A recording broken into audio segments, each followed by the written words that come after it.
Salut à tous et bienvenue à la Buvette Lausannoise, votre nouvelle émission consacrée au Lausanne Sport. Mais quel bonheur, quel plaisir d'être avec vous pour cette première qui s'annonce mémorable. C'est une émission qui va vraiment plonger au cœur de votre club favori une fois par mois. Il y aura des débats avec les chroniqueurs, il y aura du rire, il y aura quoi encore? Il y aura des concours, de l'actualité, il y aura tout ce que vous aurez besoin pour avoir toutes les bonnes informations sur votre club préféré. Pour cette première, j'ai l'honneur, que dis-je, la chance d'être entouré de trois personnes que j'adore. Il est fan du Lausanne Sport, mais c'est un grand fan de la Juventus de Turin. C'est le Vlahovic de la bande. Ses arguments sont toujours cadrés et percutants. Corentin Valzer est avec nous. Comment ça va, Coco? Bonsoir à tous, ça va super, merci. C'est vrai que je suis un peu Juventino sur les bords, mais bon, quand même, le LS, c'est dans le cœur. Tu es parti à Berlin ce week-end de l'Ascension, hein, c'est ça? Exactement, avec les copains, on allait profiter de l'ascension pour sortir un peu. J'aime bien l'électro, du coup, là-bas, il y a de la très bonne musique, donc on est très très content. T'as pas eu l'occasion de voir un match de Berlin ou non? Il y avait pas. Non, l'Union Berlin, on avait essayé une fois, on voulait les voir, mais c'était compliqué au niveau de la billetterie, on comprenait pas tout. Dès que c'est écrit un peu en allemand, je crois qu'on a tous un peu le même problème. Et sinon, il y a le Hertha, là, le FC Hertha, mais ouais, finalement, on n'est pas, c'est la deuxième ligue de Bundesliga ou de la troisième, je sais pas. Du coup, moins intéressant, donc ouais, Ouais, voilà. ouais. Bah merci d'être avec nous en tout cas, Corentin. Avec grand plaisir. Notre deuxième chroniqueur, bah, il est aussi proche de moi que mon petit frère. Bah, c'est logique, vu que c'est lui. Théo est avec nous. Comment ça va, Théo? Très très bien, merci. Merci de l'invitation. C'est avec un grand plaisir que je me joins à vous pour cette première. Très bien, t'as passé un bon week-end de l'Ascension, toi, ou t'as fait quoi? Oui, oui, tranquille. J'ai un peu suivi les résultats de foot de Louan et j'essaie un peu de me reposer durant ce week-end. Ah bah, merci d'être là, mon frérot. Et enfin, c'est une légende de l'humour roman, hein. Il a déjà rempli tellement de salles de spectacle avec ses blagues hilarantes que même les vaches dont les prés se mettent à rire en entendant son nom. C'est Tiralo qui est avec nous. Comment ça va, mon Stéphane? Ah, il y a son micro qui est fermé, hein, Stéphane. Voilà, Voilà, c'est bon, c'est bon. parfait, parfait, t'inquiète pas. Alors, oui, alors, les vaches, elles font directement le yaourt maintenant, tellement elles se mordent, c'est sûr. Non, mais disons que voilà, je suis content d'être là, je suis content d'être avec vous. C'est une belle idée que tu as eue là. Et puis, content aussi de voir Monsieur Romano, que j'aime beaucoup ses chroniques à la télévision, je regarde toujours. Donc, c'est toujours du beau boulot de fait. Et puis là, c'est pareil, j'espère juste qu'on va pouvoir avoir un Lausanne Sport qui va pouvoir aller de l'avant après les trois derniers matchs qui restent, parce que c'est clair que ne faudrait pas qu'il y ait une spéciale du style tout d'un coup on se retrouve à la place de Grassop pour jouer les barrages, ça serait fou. Je sais pas ce Bah que vous en merci, pensez. merci en tout cas Stéphane d'être là.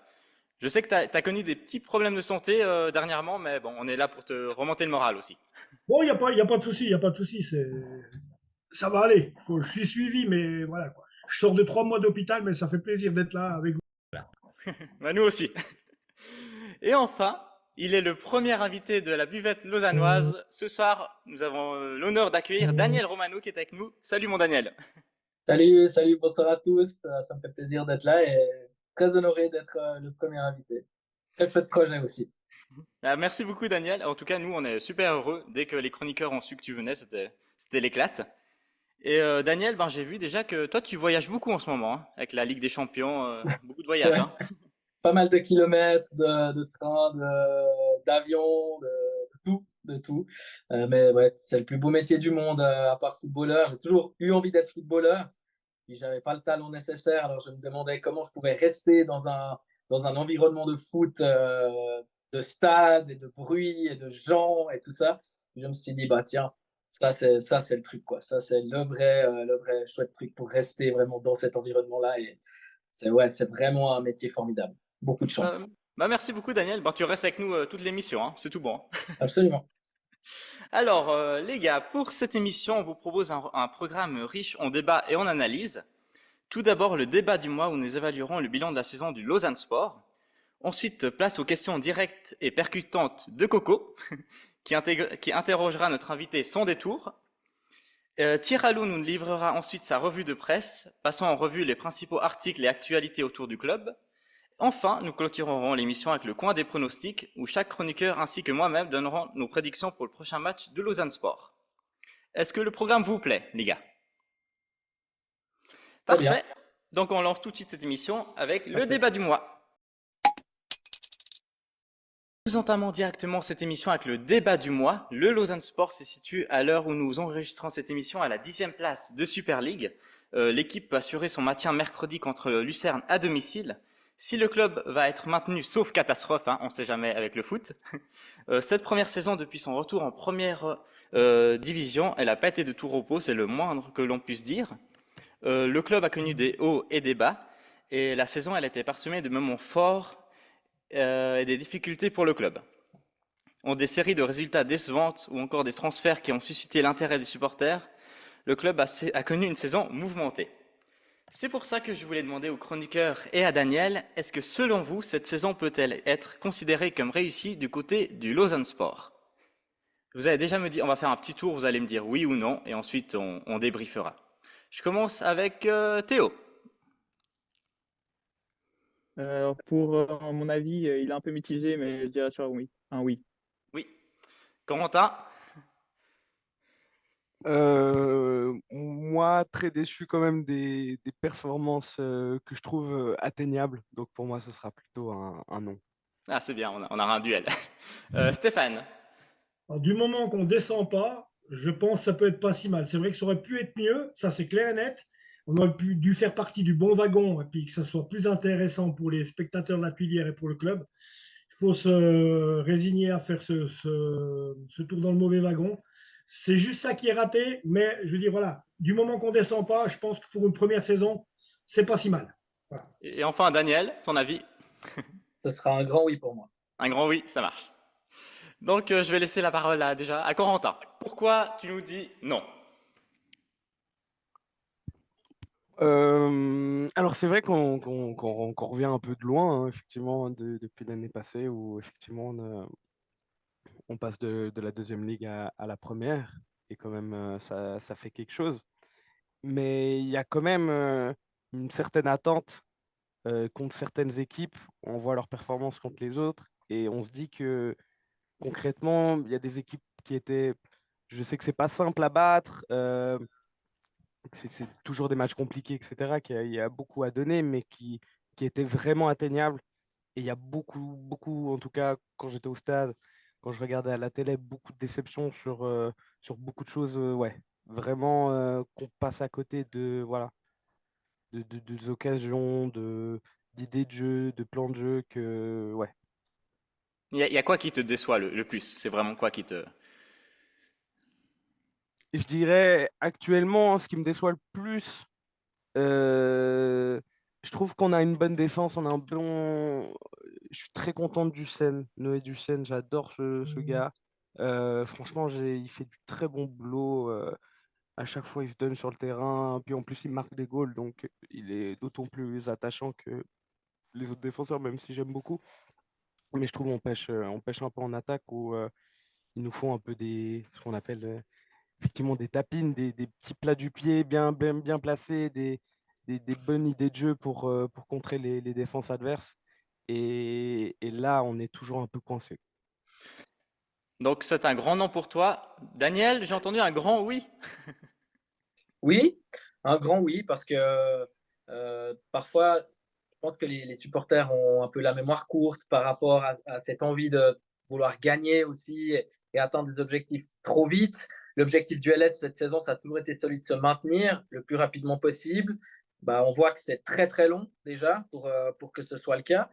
Il y a aussi le fait que, bah, comme ça a été annoncé en début de saison, l'idée c'est justement de ne plus faire l'ascenseur entre la Super League et la Challenge League. Donc c'est se sauver, ensuite dans un deuxième temps stabiliser le club et dans un troisième temps ce sera éventuellement essayer d'aller décrocher une place européenne. Je sais que vous n'allez pas aimer ça, mais j'aime bien prendre l'exemple de Servette parce que j'ai l'impression que depuis que Servette est monté de Challenge League à Super League, c'est un petit peu ce chemin-là qui est le bon finalement. Parce qu'il y a d'abord une première saison où il y a le maintien et chaque saison, ça a été à chaque fois mieux. Donc moi, je dis que cette saison, elle est réussie déjà parce que l'objectif devrait être atteint. Encore une fois, tu l'as dit toi-même, tout peut aller très vite en foot, mais l'objectif devrait être atteint. Et j'oublie pas euh, le départ de Baldé qui n'était pas prévu, le fait d'aller devoir chercher un Kalou au dernier moment, la blessure d'Alvin Sanchez, des moments creux, des moments difficiles où il a fallu trouver des autres solutions. Et Olivier Custodio, latéral droit, quand il y a eu des suspendus, quand il y a eu des absents. Toutes ces choses réunies, finalement, me font dire que c'est une saison réussie et me font dire que c'est un grand oui, même si évidemment, je pense que ce LS-là, au final, sur le plan comptable, aurait pu avoir, allez, 10, peut-être 12 points de plus. Oui. Théo, tu es du même avis, non? Tu m'avais dit. Oui, non, je rejoins M. Romano dans le fait où, pour les dirigeants, On je m'appelait pense qu'on parle Daniel. d'une équipe qui est née au premier. Daniel. Ah, ça marche. Du coup, quand on parle des dirigeants, je pense qu'on parle d'une équipe qui est née au premier. Alors certes, pour une première saison en Super League, se maintenir, c'est idéal. Mais après, au niveau des supporters, quand on regarde les résultats, on a envie peut-être de plus. Quand on voit que je crois que c'était le premier ou le second tour, on était déjà largués pour les places européennes, je trouve ça un peu dommage. Quand on voit le budget Kainos, enfin, toutes les possibilités qu'on a pour mieux faire, je trouve, oui, il y a mieux à faire avec cette équipe en tout cas. Merci Théo. Et Stéphane, tu étais du même avis. Pour toi, c'était une saison qui est pas réussie, quoi. Stéphane qui arrive, voilà. Oui, alors, j'avais juste éteint. Alors, c'est pas que c'est pas réussi, mais je suis pas entièrement satisfait parce que, je veux dire, ce qu'on nous a vendu au départ quand Ineos est arrivé et ce qu'on voit depuis 6 ans, ça n'a rien à voir. On nous a dit qu'ils allaient mettre de l'argent de façon à acheter des joueurs qui feraient du Lausanne Sport une équipe qui jouerait le podium. En gros, le podium en Suisse, mais qui serait en tout cas en Ligue Europa chaque année. D'accord. Ça, c'est ce qui nous a été vendu. C'est un gros truc, tatati, tatata. Ça, c'est M. Thompson qui l'avait dit. Après, ensuite, on s'attendait à avoir des joueurs arriver. Bon, on en a vu là. Enzo Zidane, Simone Rapp pour 1 million de francs. Simone Rapp, quand tu vois ce qu'il fait aujourd'hui à Xamax, où ma foi, il est là-bas, mais ma foi, c'est un bon joueur, mais 1 million. 1 million. C'était juste pour montrer qu'il pouvait dépenser peut-être un petit peu. Voilà. Et puis après, on se retrouve qu'on nous dit ah non, non, c'est trop dispendieux.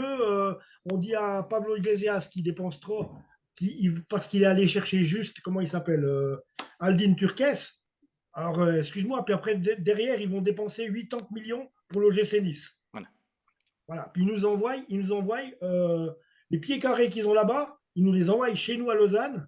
Et puis, ils veulent qu'on fasse une équipe de Super League avec les pieds carrés de chez eux. Honnêtement, on a des excellents joueurs à Lausanne dans la réserve.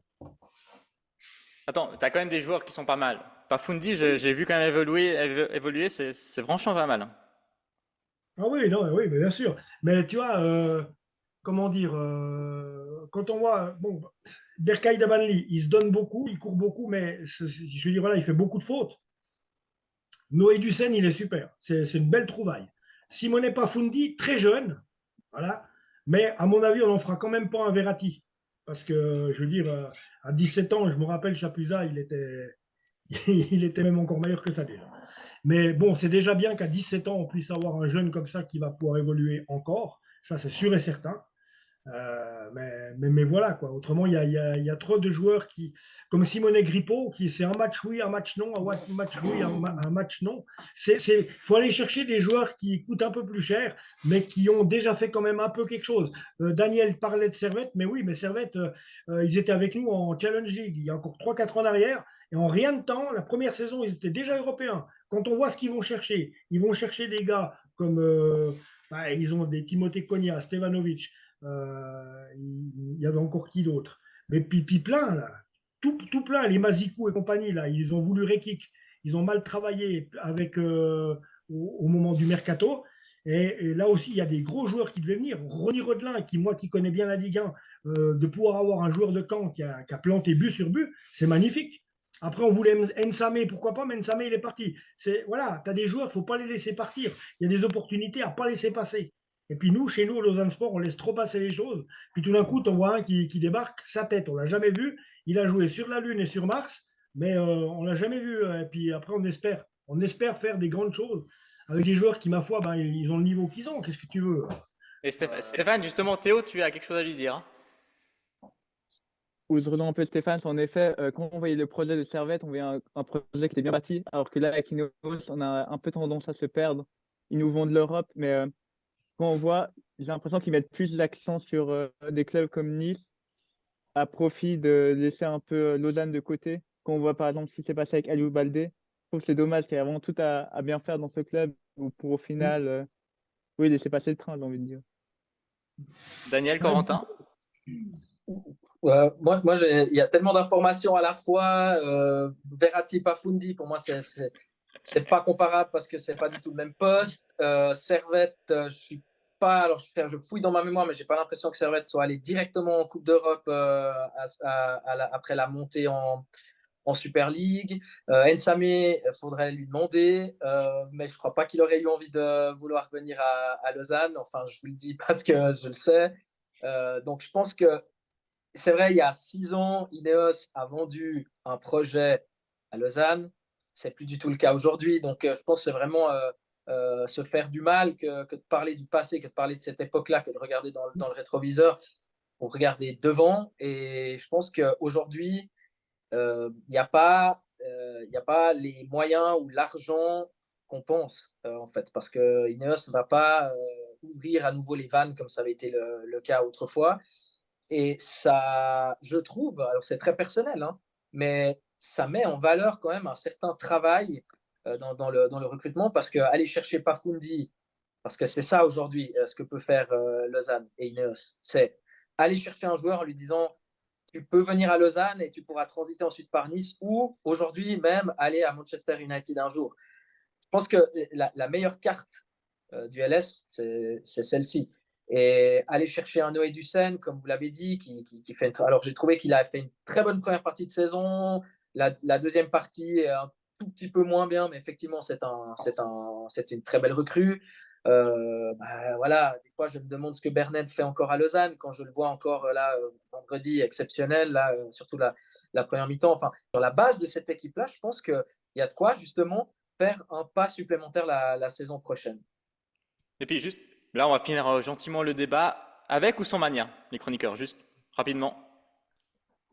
L'année prochaine. Avec.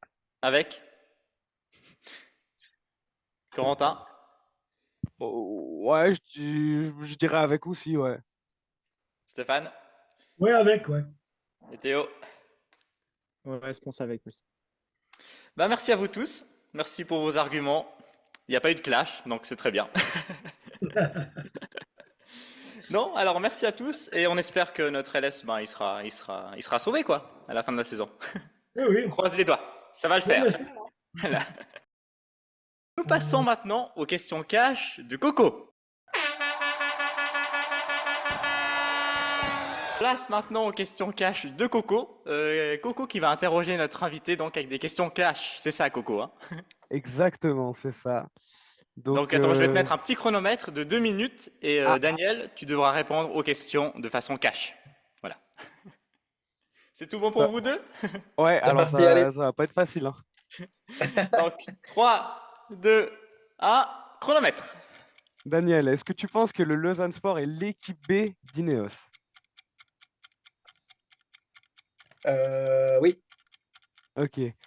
Que faut-il changer impérativement au Lausanne Sport à la saison prochaine pour toi? Il faut 2 attaquants. Il faut améliorer l'attaque. Tout en Ouais, gardant Callisten et Brighton Labo. on est d'accord. La question que l'on pose le plus à chaque fois qu'on vous reconnaît dans la rue. Ah, c'est marrant ça. Est-ce que tu es fan du Real, ou est-ce que tu es fan de la Juve, ou est-ce que tu es fan de Servette, ou est-ce que tu es fan... En fait, les gens pensent toujours que je suis fan d'une équipe alors que pas forcément. Mais t'es fan d'une ou... Ouais, mais je ne le dirai pas. Très Non, bien. alors la vérité, j'ai adoré une équipe très très longtemps parce que j'étais un grand fan, et je suis toujours un grand fan d'Alessandro Del Piero, et c'est lui qui m'a fait aimer le foot. Et j'ai eu énormément de chance, j'ai pu le rencontrer plein de fois, j'ai pu Waouh. parler avec lui. Et... En fait, j'étais heureux quand lui marquait. En fait, j'étais content quand l'Italie gagnait parce qu'il marquait. J'étais content quand la Juventus gagnait quand il marquait. Donc, j'étais plus fan de lui en fait que des équipes dans lesquelles il a joué. Ouais, je suis jaloux que tu l'aies déjà rencontré. T'es toujours pas obligé d'y répondre, mais quand on fait une émission Blue Sport, on gagne à peu près combien? Ouais, je peux pas répondre, non. Enfin, Le je suis joueur. employé, hein, je suis Ouais, bien employé, sûr. voilà. Ok, Une d'accord. fourchette. Il y a pas de fourchette. Non, il n'y a pas de fourchette, pas de couteau, ni de cuillère, non, désolé. Le joueur que tu rêves le plus de recevoir dans l'une de tes émissions, du coup? Alessandro Del Piero. Ah, joueur encore? Joueur Oh, encore? allez, on va se dire joueur encore. On a compris que Del Piero, c'était le. Ouah, mais il y en a tellement. Ouah, je crois. Oui, Kevin De Bruyne. Ah ouais, Ouais. ouais, je comprends. Kevin De Bruyne et en 2, Luis Diaz. Ton footballeur le plus connu que sur ton téléphone? Ouais, j'en ai relativement beaucoup, ouais. J'ai un Argentin qui a gagné plusieurs ballons d'or. Ok. Ah ouais, pas mal. Ouais. Non, j'en ai pas mal, ouais. J'en ai pas mal. J'ai de la chance. Faudrait qu'on l'invite dans l'émission d'ailleurs. Volontiers, tu nous passes le contact, Daniel. Hein. Ouais. Si tu avais une baguette magique, quelle règle tu changerais du football? J'aimerais en fait que quand un joueur se blesse pas vraiment, se fait pas vraiment mal, que en fait on puisse le sortir et qu'il laisse son équipe en infériorité numérique sur une période, je dirais, je sais pas, 3 minutes, 5 minutes, quelque chose comme ça, pour qu'il y ait plus de rythme en fait. Ouais, je suis assez d'accord. Et ton plus beau souvenir dans un stade, n'importe lequel? Le 4-0, j'ai eu la chance de vivre le 4-0 de Manchester City la saison dernière contre le Real Madrid à l'Etihad. Waouh. Et j'avais fait le 4-3 aussi de la saison précédente, toujours dans le même stade. Mais waouh, non, il y a tellement de. Bah, l'inauguration de la Tuilière, c'est un super souvenir aussi, même si Ouais. elle était vide. C'était un moment que j'ai adoré. J'ai commenté la finale de la Ligue des Champions à huis clos. Ah ouais, À cool, Lisbonne. sympa ça. C'est des souvenirs qui sont en fait qui sont particuliers, mais qui ont une place assez spéciale dans mon cœur. Ouais. Et non, mais ces matchs de Ligue des Champions ou d'Europa League ou de Super League parfois aussi ont tous une histoire très particulière. Et c'est pour ça que c'est difficile de les dissuader. Voilà, bah écoute, merci pour tout Daniel, c'était super. Bah, merci Avec beaucoup, plaisir. Coco, hein, pour ces questions cash, comme on dit. Avec grand plaisir. Et merci à Daniel hein, pour ses réponses sans langue de bois. On passe maintenant à une rubrique que vous attendez tous, les pénaux de tir à l'eau. Salut tout le monde, eh bien, il n'y a pas que du mauvais, il n'y a pas eu que des erreurs non plus de casting au sein des joueurs, on l'a vu, c'est vrai, Simone Pafundi, il a raison de dire, Daniel, que il n'a pas la même place que Marco Verratti. Toutefois, Simone Pafundi, dans un match d'élimination pour l'Euro 2024, a remplacé et rentré en jeu et a remplacé Marco Verratti. D'accord? Donc, c'est pour ça qu'on n'a pas n'importe qui dans nos rangs. Je l'ai regardé jouer avec les U19. Il y avait 3 matchs à jouer et là, on a vu que notre Simone Pafundi, à chaque fois, s'il n'était pas passeur décisif, il marquait des buts. Il en a marqué en tout et pour tout 3 en 3 matchs. Et c'est vrai qu'il y a quand même quelque chose à aller chercher. Donat Roudani, c'est un joueur qui est passé par Bâle, qui est passé aussi par eBay, je crois. Coupez-moi si je me trompe. Et les 2, 3, 4 fois qu'il a joué, je l'ai regardé à la télévision, je m'étais dit, mais il est bien jeune, il est pas mal. Puis effectivement, on sent qu'il a quand même comment dire, il y a quelque chose à faire. Alors on rajoute Noé Ducène. Après, on prend Kalisen devant qui marque des beaux buts, qui est toujours bien placé. Brighton Labo qui fait un excellent travail aussi. Je crois que Daniel nous a mis du baume au cœur parce que c'est vrai que je pense qu'il y a de quoi faire une équipe qui va tenir la route cette saison. Ouais. Il faut juste la renforcer peut-être, hein, parce que ça, il faut un petit peu doubler les effectifs. Et je pense qu'on devrait être prêt pour affronter la prochaine saison. Et puis, je pense que voilà, on n'est pas le Real de Madrid, mais on a un très beau club, on a un très beau stade. Et puis, on a tous plein d'idées pour apporter une pierre à l'édifice Lausanne Sport. Et puis, c'est ce qui compte. Ouais. Moi, j'ai une question. Pafundi est entré pour Verratti, c'est juste? C'était contre l'Albanie. Combien de temps il a joué? C'est ça. Ben écoute, c'est pas grand-chose. 1 minute. 1 minute, parce que j'étais au match. Voilà. Donc, je me J'y ai souviens pensé bien. après. J'y ai pensé après. Mais bon, voilà quoi, je veux dire, c'est pas mal. J'entends, Mais c'est. c'est vrai. Non, mais je te Il y, taquine. a, il y a des rencontres que j'oublierai jamais. Un jour, il y avait un Suisse-Suède pourri en 1993, 94. Et puis, non, c'est faux ce que je vous dis. 88, 88, 87, un truc comme ça. J'étais jeune, j'étais avec un collègue de boulot, on a été voir un Suisse-Suède pourri sous la pluie un mercredi soir. Et là, on est tombé sur le grand Franz Beckenbauer à qui on a pu échanger un moment. Il était juste sous l'entrée de la buvette du Lausanne Sport. C'était un moment magnifique. Il y a eu ça. Ouais, Ça, c'est chouette. voilà, il y a des tas de trucs qui sont bien comme ça. L'équipe de Hollande, c'est pareil. On va les voir s'entraîner. On nous avait un petit peu dit à quelle heure ils arrivaient en Suisse, en sous-couvert. On a pu les choper, on a pu discuter. Moi, mon idole, Van Basten, j'étais là, mais j'étais mais comme un gamin, comme un gamin. Et puis, vraiment, il y avait aussi Ruud van Nistelrooy qui était également présent puisqu'il était à l'entraînement. Mais c'était en 2008 pour l'Euro en Suisse et c'était juste magnifique. C'est vrai qu'on a pas mal de gens intéressants et de bons joueurs qui ont traîné dans notre travée de la Pontaise. Et puis, j'aurais peut-être aimé, moi, qu'ils nous refassent le stade, mais sur la Pontaise, tu comprends? Parce que je sais pas pourquoi, pour moi, Lausanne Sport, c'était là. Pas au parking pour aller au Palais de Beaulieu. Et c'est peut-être la dernière du Lausanne Sport, justement, contre le stade Lausanne-Ouchy à la Pontaise. Hein. Ah ouais. Bientôt, là, ouais. Malheureusement. Bah, merci beaucoup, Stéphane. Pas Super. de rien, je vais nous prier. Écoutez, merci Stéphane. Et nous approchons gentiment à la fin de l'émission, malheureusement. Oui, je sais que c'est triste, voilà, oui, les chroniqueurs. Oui. Oh, On va se non. retrouver bientôt. Le mois prochain, on se retrouve, les gars. Ok. On en refera, ouais, il en faut là. Mais avant la fin de l'émission, on va faire une dernière rubrique, c'est le coin des pronos. Vous allez nous dire vos pronos pour le prochain match du Lausanne Sport face au Stade Lausanne-Ouchy. Prochain match du Lausanne Sport, donc ce soir face au Stade Lausanne-Ouchy. Et j'aimerais savoir vos pronostics pour aider un peu nos followers et nos abonnés, quoi, pour leur donner une petite piste. Théo, ton pronostic et les buteurs, s'il te plaît. Je vois un match assez serré entre SLO et Lausanne, mais je dirais un petit 2-2. 2-2 ? Ouais. Les buteurs ? Le côté Lausanne, peut-être un doublé de Kielsen. Calissen qui Et se niveau réveillerait, c'est bien. SLO, c'est dur à dire, honnêtement.